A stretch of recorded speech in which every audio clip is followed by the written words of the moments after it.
മിശിഹായ്ക്ക് സ്തുതിയായിരിക്കട്ടെ.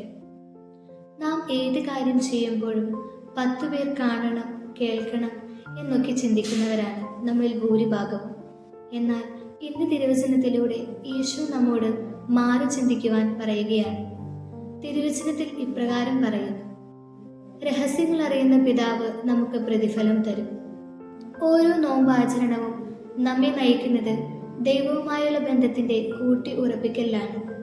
എന്നാൽ ചിലപ്പോഴെങ്കിലും കപടത കടന്നു വരുന്ന നമ്മുടെ ജീവിതത്തിൽ നിന്നും ഉടലെടുക്കുന്നത് മറ്റുള്ളവരുടെ പ്രശംസയ്ക്ക് വേണ്ടിയുള്ള പ്രവർത്തനങ്ങളാണ്.